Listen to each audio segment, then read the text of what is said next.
So today we are going to study about that is the law of parallelogram. इसके पहले हम लोगों ने देखा है कि रिजोल्यूशन ऑफ वेक्टर क्या होते हैं, रिजोल्यूशन ऑफ वेक्टर के लिए हम लोगों को जरूरतें कैसी पड़ती है और क्यों वो जो वेक्टर्स होते हैं उनको हमको रिजोल्व करना पड़ता है। रिजोल्व करना यानी सिंपली जो भी हमारा वेक्टर रहेगा उसको उसके कंपोनेंट्स के फॉर्म में उसको आइडेंटिफाई करना।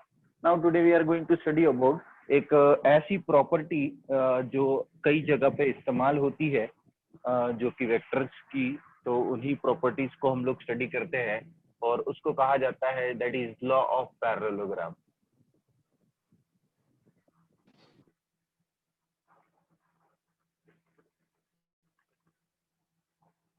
ठीक है, लॉ ऑफ पैरेललोग्राम, जिसके लिए हम लोगों ने डायग्राम भी बनाई थी और उसके थ्रू हम लोग इसको ऑब्जर्व भी करेंगे कि लॉ ऑफ पैरेललोग्राम किस तरीके से हम लोग इसको डिफाइन करते हैं। तो लॉ ऑफ पैरेललोग्राम यानी एक पर्टिकुलरली हम लोगों ने इसका स्टेटमेंट अगर लिखने की कोशिश करें तो ऐसे दो वेक्टर, ऐसे दो सेम टाइप ऑफ वेक्टर्स, चाहे वेलोसिटी ले लो चाहे फोर्सेस ले लो, जो भी है आप लोगों को दिखाई देता है।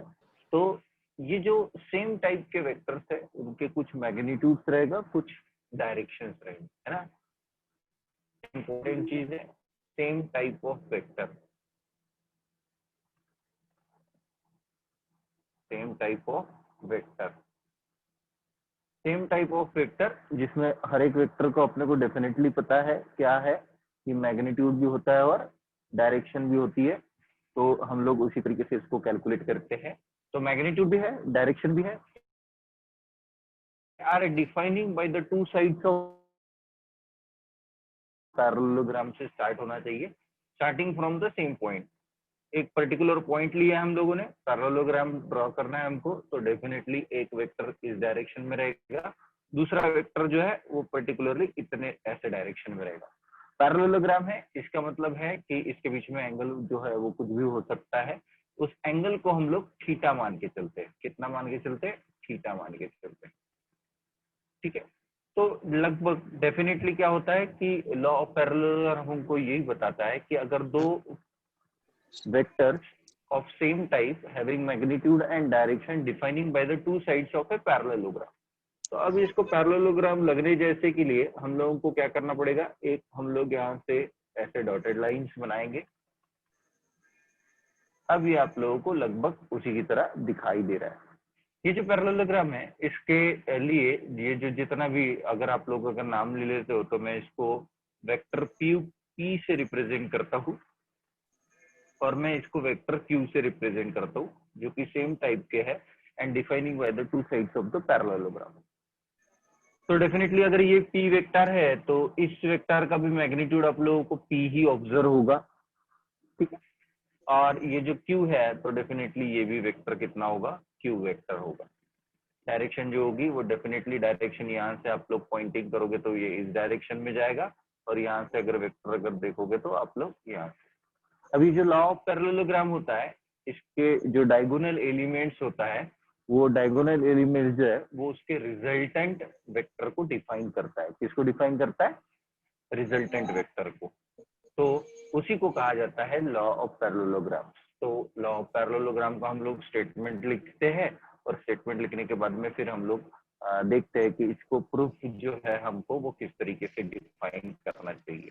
तो स्टेटमेंट करके हेडिंग दो, पहले अच्छे तरीके से डायग्राम को समझो किस तरीके से हम लोगों को इसको डिफाइन करना है। ये बहुत ही इजी प्रॉपर्टी है, लेकिन मोस्ट ऑफ द टाइम्स आप लोगों को ये चीजें जो है वो पूछी जाती है या फिर हमारे कभी डेरिवेशंस या आप लोगों के एक्सप्रेशंस जो होंगे उसमें आप लोगों को इस तरीके के लॉ ऑफ पैरेललोग्राम का यूटिलाइजेशन कैसे करना है। या फिर कभी कभी ऐसा हो जाता है कि एक पर्टिकुलर पॉइंट पे अगर समझो दो वेलोसिटी एट ए टाइम अगर इंसिडेंट होती है and they are defining by such a types of diagrammatical representation, तो हम लोग रिजोल्व जो आप लोगों का लॉ ऑफ पैरेललोग्राम उसकी मदद से नेट वेलोसिटी कितनी होगी, नेट फोर्स कितना होगा वो हम लोग कैलकुलेट कर सकते हैं।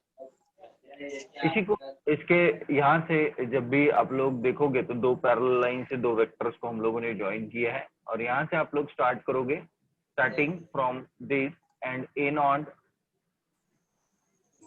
इस डायरेक्शन, है ना, इस डायरेक्शन में ये एंड होगा। So that will be defining the resultant of these two vector. That will be defining the resultant vector of these two parallel vectors, जिसको हम लोग पैरेलल लॉ ऑफ पैरेललोग्राम के दो एडजेसेंट साइड्स जो है वो साइड्स को डिफाइन कर रहा है, उसके बारे में हम लोग।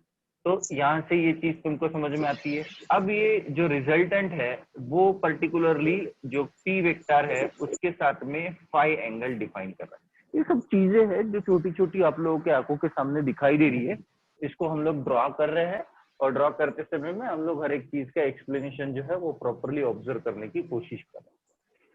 तो ये पी वेक्टर हो गए, ये क्यू वेक्टर हो गए, ये रिजल्टेंट आर है। और इसी के थ्रू लॉ ऑफ पैरेललोग्राम का स्टेटमेंट है कि if the two same types of vector are defining by the two sides of a parallelogram then the resultant will be defined by its diagonal element. ठीक है, तो diagonal element से उसके resultant को define किया जा सकता है और डिफाइन करके रिजल्टेंट के लिए क्या डायरेक्शन होगी या क्या मैग्नीट्यूड होगा, ये दोनों चीजें जो होगी वो हम लोग आइडेंटिफाई करते हैं। ठीक है, तो हमारा पहला टास्क रहेगा to identify the resultant magnitude of that resultant vector का मैग्नीट्यूड हमको कैलकुलेट करना है, और सेकंड हमारा टास्क रहेगा कि उसकी डायरेक्शन कैसे रहेगी, है ना। तो अब उसके लिए हम लोग क्या करेंगे, कंस्ट्रक्शन करेंगे।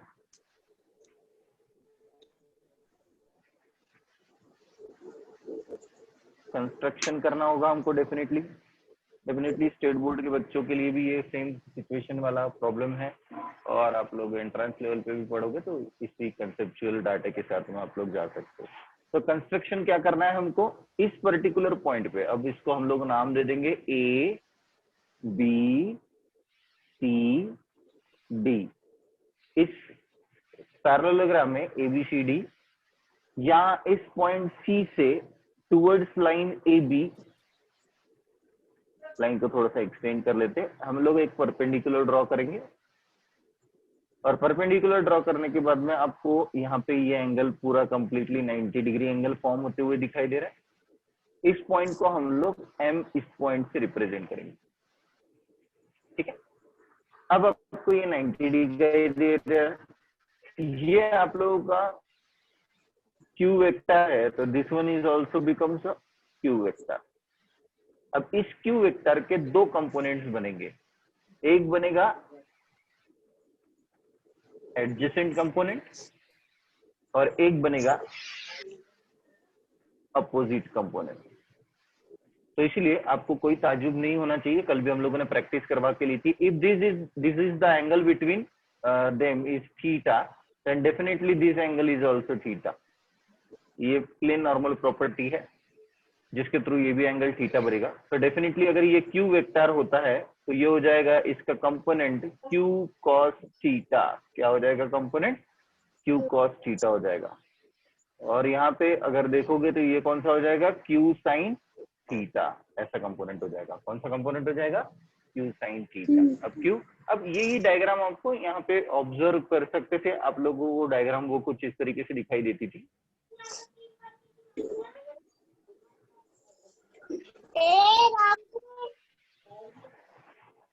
इस तरीके से दिखाई देती थी, लेकिन ऐसे ही ना दिखाते हुए हम लोगों ने सिर्फ ये पार्ट ऊपर वाला जो पार्ट है यानी आप लोग यहाँ पे क्यू कॉस थीटा और यहाँ पे आप लोग क्यू साइन थीटा ऐसा लिखने की जगह आप लोगों ने ये जो क्यू साइन थीटा है वो मैंने यहाँ पे ड्रॉ किया है Q sine theta.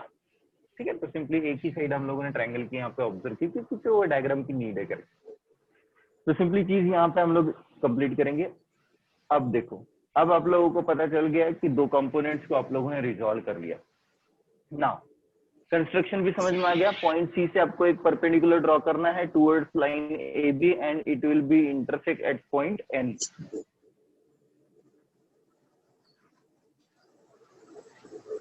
drawn a perpendicular from point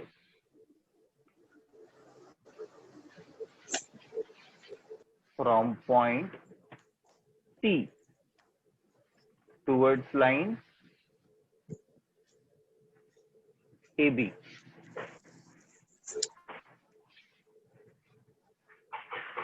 Intersect at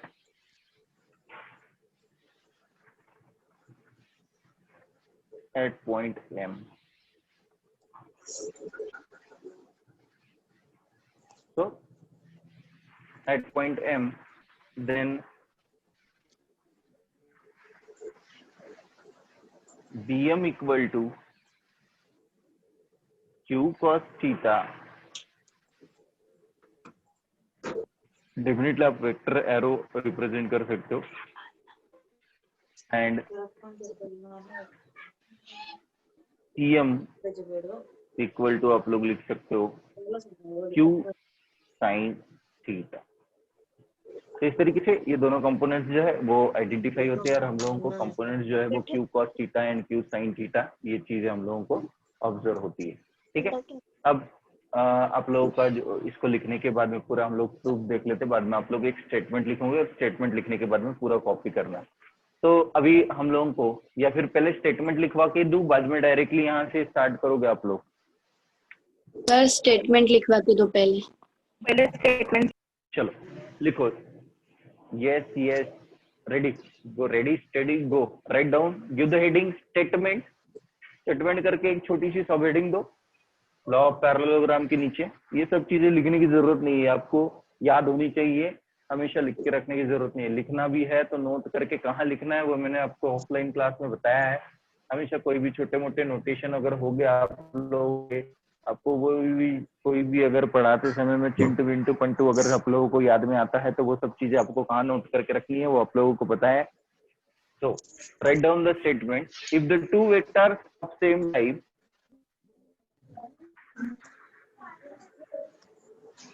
if the two vectors of same type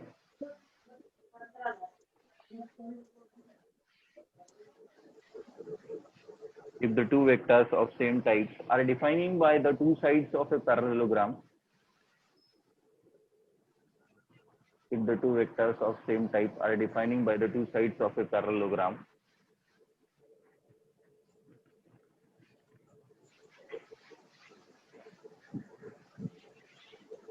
same type के बाद क्या है sir? if the two vectors of same type are defining by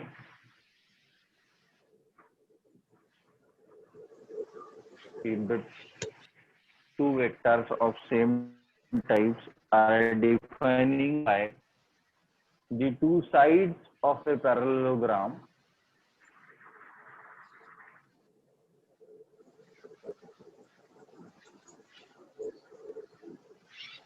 are defining by the two sides of a parallelogram, then the resultant will be defining by the resultant will be defining by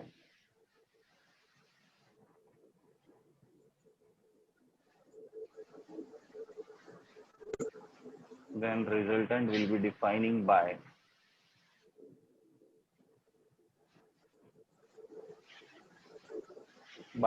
its diagonal.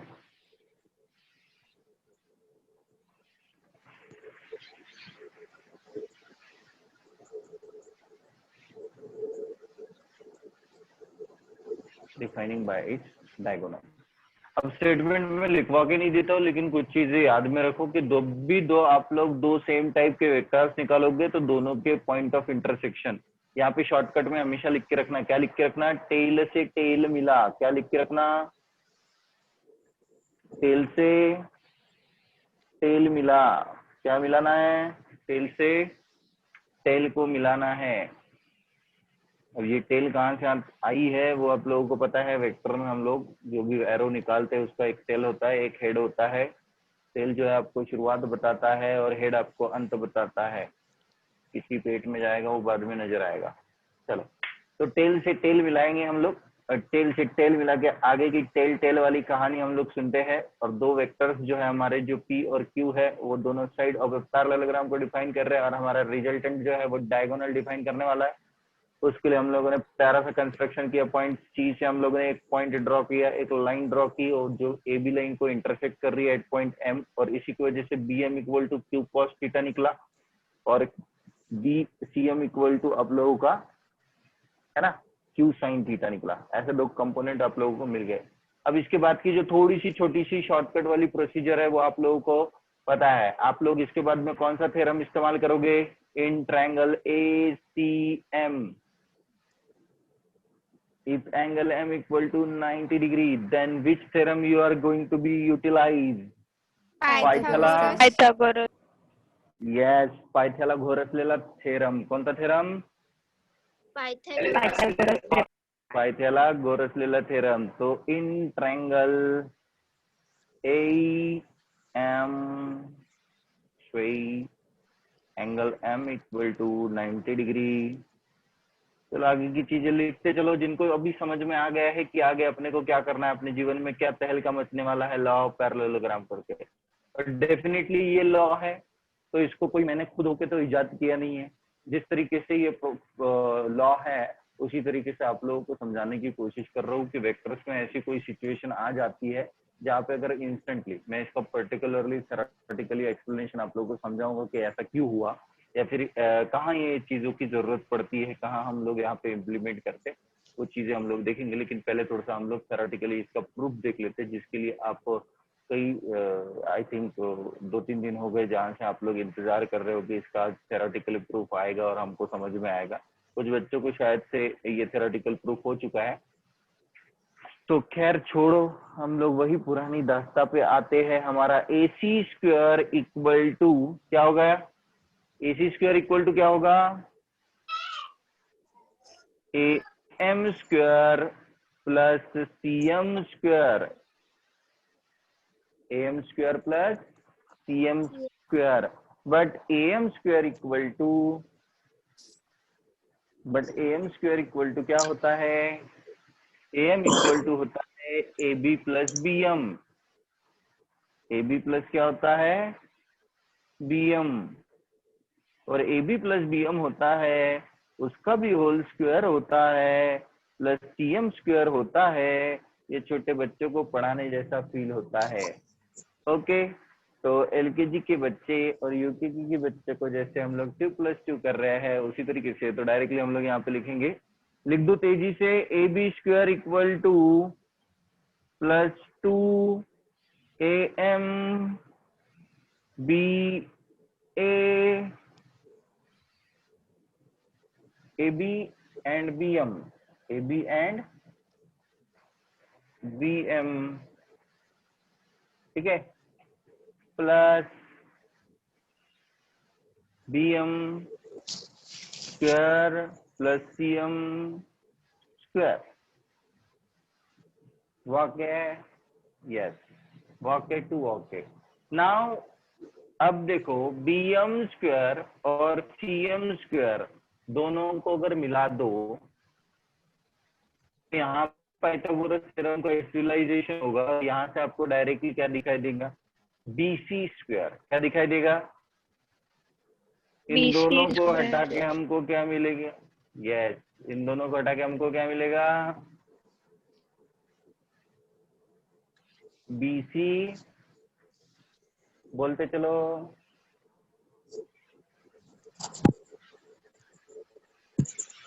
मुंह में जुबान है, सरदर्द की दवा है आप लोगों के पास में, तो आप लोग AC इक्वल टू क्या है? क्या है AC इक्वल टू? क्या है AC equal to? Resultant R का स्क्वायर। AB इक्वल टू क्या है? P का स्क्वायर। AB इक्वल टू क्या है? P का स्क्वायर प्लस 2 इंटू AB बोले तो फिर से P, और BM बोले तो BM बोले तो होता है Q cos थीटा। क्या होता है? Q cos थीटा। उसके बाद में हमको दिखाई देता है BM² plus CM² is nothing but equal to BC²। तो प्लस BC² और BC² की वैल्यू कितनी होती है? Q²। कितनी होती है? Q²। तो this is your shortest proof, that is R is nothing but equal to under root of P² plus Q square equal to plus 2PQ cos theta। क्या आ गया हमारा आंसर रिजल्टेंट के लिए?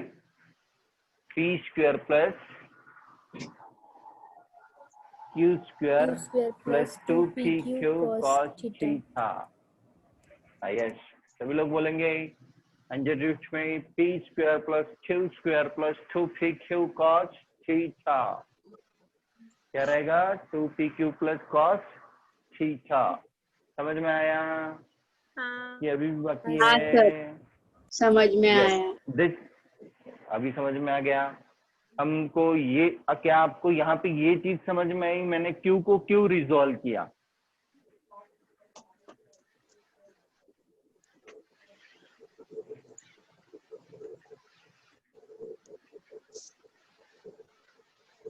Q को क्यों रिजॉल्व किया, समझ में आया?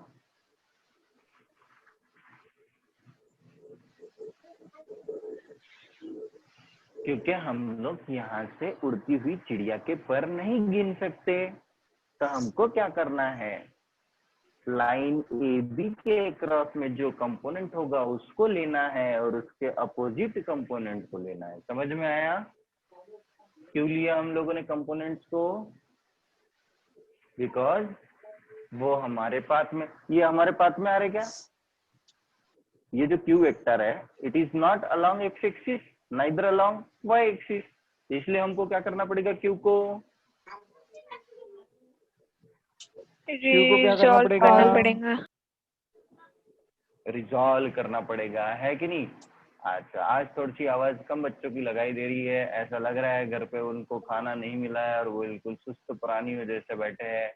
और तुम लोगों को दिखाई दे रहा है R equal to under root of P square plus Q square plus twice PQ cos theta.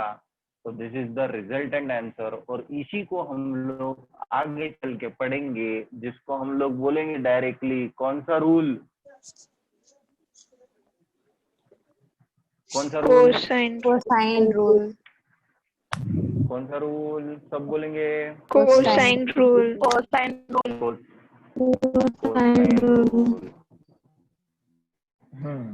अब देखो तो इसके एग्जांपल्स किस तरीके से पूछे जाते हैं, समझो। अगर रजनीकांत, कौन? Rajinikanth, and to kill Rajinikanth 2 bullets are fired. How many bullets are needed to kill Rajnikant? Can anybody guess? 1. Only one? One bullet can needed to kill the Rajnikant? No. A number of bullets are needed to kill Rajnikant because Rajnikant is much super than bullet, super faster than. चलो jokes apart, तो हम लोगों को ये दिखाई देता है कि 2 बुलेट्स है और समझो 2 बुलेट्स एक पर्टिकुलर टारगेट पे एक साथ अगर गिरेगी, दोनों बुलेट्स क्या हुई? एक साथ अगर एक पर्टिकुलर पॉइंट पे इंसिडेंट होती है, और डेफिनेटली दोनों का जो इम्पैक्ट है वो लाइन ऑफ इम्पैक्ट समझो कि जैसे बुलेट फायर हुई, एक इस डायरेक्शन में गई और एक इस डायरेक्शन में गई, but the point of approach is at this point A, या ओ बोल सकते हो आप। तो बोलो इस ओ पॉइंट पे एक बुलेट लगी कि 2 बुलेट लगी? अरे इस पॉइंट ओ पे एक बुलेट लगी कि 2 बुलेट लगी? एक बुलेट लगी। कितने बुलेट लगी? एक बुलेट लगी है ना। दूसरी क्या तुमने खा ली? 2 लगी। कितनी बुलेट फायर की हमने? 2। 2। जब दोनों एक पर्टिकुलर पॉइंट ए पे आई तो एक इधर निकल के गई, एक इधर निकल के गया, ऐसा मैं बोल भी रहा हूँ। तो इस पॉइंट पे कितनी बुलेट का इफेक्ट गिरा? 2। किसी को अभी भी लग रहा है कि एक ही बुलेट का इफेक्ट गिरा? नहीं सर। नहीं, अभी किसी को कोई डाउट नहीं है। अभी 2 बुलेट जो है दोनों के इफेक्ट डेफिनेटली है ना। समझो तुम लोग अगर दौड़ते हुए जा रहे हो और तुम्हारे दोनों हाथों को पकड़ के अगर तुम्हारे फ्रेंड्स ने अगर तुमको उल्टी डायरेक्शन में अगर लेके आ गए तो तुम थोड़ी ना सीधी डायरेक्शन से आगे जा पाओगे क्या? नहीं नहीं, तुमको जब प्रैक्टिकली जब अपन ऑफलाइन में रहेंगे तो कई तरीके के एग्जांपल्स तुमको समझाऊंगा। फिलहाल के लिए इतनी चीजें समझो कि दो डिचक्यों Rajinikanth will be firing at a particular point. तो द रजनीकांत के ऊपर में दोनों भी बुलेट्स के इफेक्ट जो है वो सेम पॉइंट पे अराइज हुए, और दोनों के बीच में समझो एंगल अगर कुछ 60 डिग्री का होता है। कितने डिग्री का होता है? 60 डिग्री का। 60 60 डिग्री का होता है। समझो पहले की वैल्यू अगर v इक्वल टू समझो 5 मीटर पर सेकंड है, कितनी है? 5 मीटर पर सेकंड है। 5 मीटर और पर दूसरे की सेकंड। समझो अगर वेलोसिटी समझो 6 मीटर पर सेकंड है, और दोनों के बीच में अगर एंगल 60 है, तो दोनों बुलेट का इफेक्ट जो है कंप्लीट रजनीकांत पे कितना लगा? तो उसको अपन किससे कैलकुलेट करेंगे? आरा किससे कैलकुलेट करेंगे? आर से। आर से कैलकुलेट करेंगे। किससे कैलकुलेट करेंगे? आर से। तो समझ में आया कि हमको लॉ ऑफ पैरेललोग्राम की जरूरत कहाँ पड़ती है? जहां एक पर्टिकुलर पॉइंट पे दो वेक्टर सेम टाइप के अगर अपना पॉइंट ऑफ इम्पैक्ट अगर उस पर्टिकुलर पॉइंट पे अगर छोड़ते हैं, तो उस पॉइंट के लिए हमको रिजल्टेंट उसके ऊपर में कितना इफेक्ट आ गया, समझो। हाँ, अब इस चीज को प्रैक्टिकली समझना है तो थोड़ा सा और समझो। जैसे समझो ये आप लोगों के सामने क्वेश्चन है, मैंने अगर इसको पहली बुलेट लगी तो ये थोड़ा इतना डिस्प्ले हो गया, और अगर बुलेट लगी तो और थोड़ा सा डिस्प्ले हो गया। समझो दोनों बुलेट अगर एक साथ में लगेंगी तो दोनों का इम्पैक्ट एक साथ में आया। तो इसकी वजह से इसके ऊपर जो दोनों इम्पैक्ट मिले तो रिजल्टेंट इफेक्ट कितना हुआ वही आपको ऑब्जर्व होगा, है ना। समझो पहली बुलेट और दूसरे बुलेट ने एक दूसरे के कुछ कंपोनेंट्स को एक दूसरे के ऊपर में न्यूट्रलाइज करके कुछ इफेक्ट को थोड़ा सा कम किया होगा। तो आपको जो भी है आंसर इस फॉर्मूले से आप लोगों को पता चलेगा। क्या ये चीज तुमको समझ में आई हाँ कि नहीं? हाँ सर। ये तुमको समझ में आया कि नहीं आया? सर। चलो मेरे को बताओ फिर, ये 5 मीटर पर सेकंड है और ये 6 मीटर पर सेकंड है, तो रिजल्टेंट आंसर का वैल्यू का आंसर क्या होगा? रिजल्टेंट का आंसर कितना होगा? What is the value of cos 60? 1/2 root 3/2 है या 1/2 है? 1/2 1/2। 1/2 कर लो, कैलकुलेट कर लो। यस यस छोरी, I got it. 1/2। 1/2। Yes another छोरी, आई गॉट इट। 1/2। आज मेरी आवाज तुमको लेट सुनाई दे रही है कि तुमको तुम्हारे कानों में आज डिफॉल्ट है? नहीं नहीं सर, सुनाई दे रही है। सुनाई दे रही है ना? बिल्कुल बिल्कुल सुनाई भी देनी चाहिए और आवाज दिखाई भी देनी चाहिए, है ना। जिस दिन तुम पूरा फिजिक्स मुझसे पढ़ोगे आपको आवाज दिखाई भी देने लग जाएगी।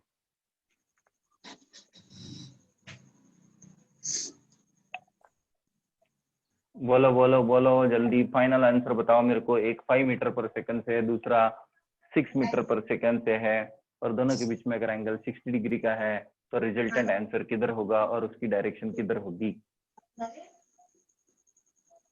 डायरेक्शन ओरली तुम बता सकते हो।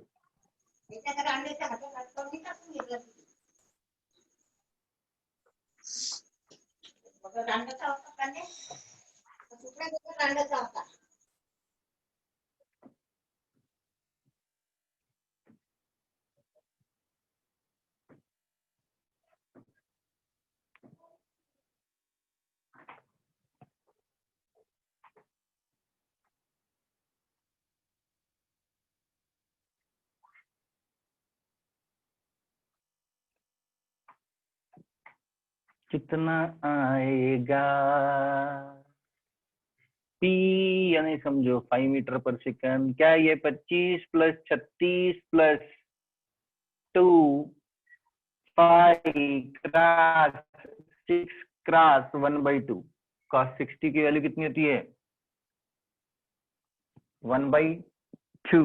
छू ने छू को काटा, 5 6 जा 30, 30 और 30 कितने हो जाएंगे? 60, 60 और 30 90, 91 आ जाएगा। √91 कितनों का है?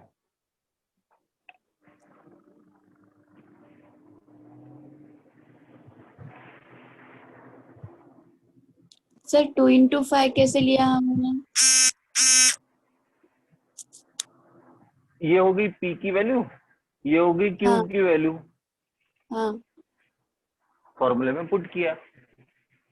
पी की वैल्यू हाँ 5, क्यू की वैल्यू 6, और हाँ cos 60 की वैल्यू कितनी आती है? ये मैं 1/2। नहीं वन कहता, बाई किसी टू ने मेरे को बताया 1/2, बाई टू उसकी वैल्यू 1/2 लिखी। हाँ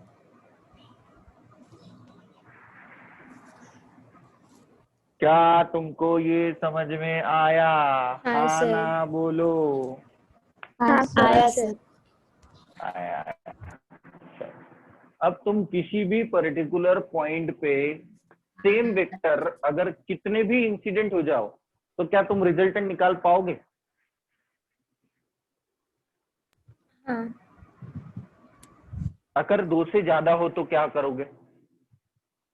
लॉजिकली, जिनका दिमाग चलता है वो लॉजिकली बताएंगे मेरे को। 2 से अगर ज्यादा होगे तो क्या करेंगे? इसके लिए छोटा सा एग्जांपल मैं तुम लोगों को देता हूँ। अगर थोड़ा सा ज्यादा तेजी से होता है तो थोड़ा सा एडजस्ट कर लो, क्योंकि हमारे पास में समय कम है और मेरे को वो एग्जांपल कम है। समझो तुम्हारे पास में, अगर तुम लोग समझो अब मैक्सिमम लड़कियां छोरियां हैं हमारी क्लास में, तो इसलिए मैं छोरियों वाला एग्जांपल देता हूँ कि समझो तुम लोगों को मोतियों की माला पहनने की बड़ी क्या बोलते हैं उत्सुकता होती है, और तुम्हारे पास में अगर एक थ्रेड है तो एक टाइम पे कितने मोती को पिरो सकते हो आप?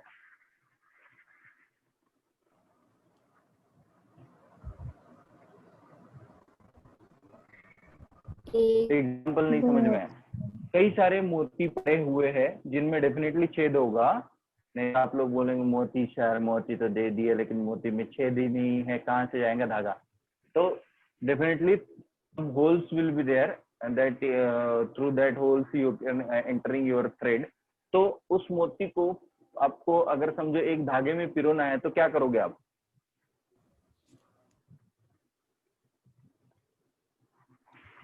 अरे क्या करोगे? सिंपली पहले एक को भरेंगे, बाद में दूसरे को भरेंगे, बाद में तीसरे को भरेंगे। भरेंगे कि नहीं भरेंगे? हाँ हाँ सर भरेंगे। भरेंगे। तो मेरे को बताओ, अगर किसी एक पर्टिकुलर पॉइंट पे वेक्टर कई डायरेक्शन से अगर इंपैक्ट हुआ, कितने भी वेक्टर्स अगर आ गए, तो तुम क्या करोगे?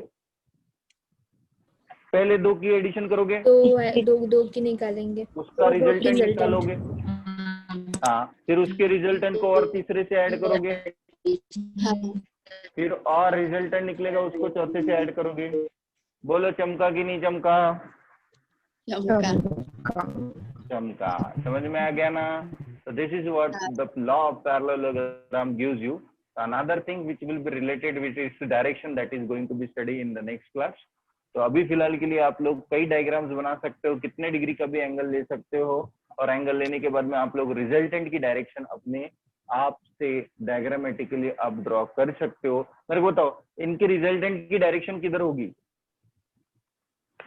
पी और क्यू, इनकी डायरेक्शन किधर होगी? पे डोंट टेल दैट कि व्हाइट बोर्ड पे होगी करके। कहाँ होगी? In between P and. P and Q. हाँ, अगर दोनों, अगर समझो इधर का मैग्नीट्यूड भी 5 मीटर पर सेकंड होता, थोड़ा तेजी से ले रहा हूँ, और इधर में भी अगर 5 मीटर पर सेकंड होता, और दोनों के बीच में एंगल अगर 60 डिग्री का होता, तो बताओ रिजल्टेंट का एंगल कितना होता? इमेजिन करके बताओ। दोनों का वेक्टर अगर सेम है तो रिजल्टेंट एंगल कितना होगा? रिजल्टेंट यानी ये एंगल 30। कितना होता? यानी 30 30। 30 गुड। चमका कि नहीं चमका? समझ में आया? समझा। चमका। के लिए कोई लॉजिक बताने की जरूरत है कि किसी को भी ओरली पता चल जाता है कि अगर ये 60 डिग्री का है, दोनों के ऊपर मैग्नीट्यूड अगर 5 मीटर पर सेकंड, एक ऊपर की तरफ जा रहा है एक बाजू की तरफ में जा रहा है, तो बोलो रिजल्टेंट के साथ में इसका एंगल कितना बनेगा? तो अपना आंसर कितना रहेगा? 30। 30। कितना 30 रहेगा? 30। मैं 30 इतनी तेजी से बोलता हूँ और तुम्हारा रिस्पॉन्स कैसे रहता? 30।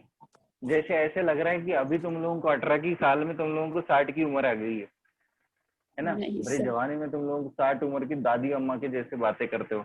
30 समझ में आया कि नहीं आया? अब मेरे को बताओ, हाँ इसमें से जो भी रिजल्टेंट निकलेगा वो किसकी तरफ ज्यादा झुका हुआ होगा? 6 की तरफ ज्यादा झुका हुआ होगा या फिर 5 की तरफ ज्यादा झुका होगा?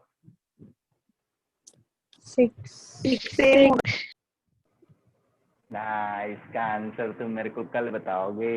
अभी दिमाग खुजाओगे और कल बताओगे। इसका आंसर बताओगे कि रिजल्टेंट आंसर किसकी तरफ रहेगा, वो 6 को प्यारा है या 5 को प्यारा है, या इन दोनों की जिंदगी बर्बाद करके ये ना उसका, ये ना हमारा है, ना ये तुम्हारा है। समझ में आया? सर बीच में तो रहेगा देखो, ना, तो आइडेंटिटी में बीच डेफिनेटली पीछे रहेगा, लेकिन वो किसकी तरफ में कम एंगल बनाएगा और किसकी तरफ में ज्यादा एंगल बनाएगा? भी बनेगा सर।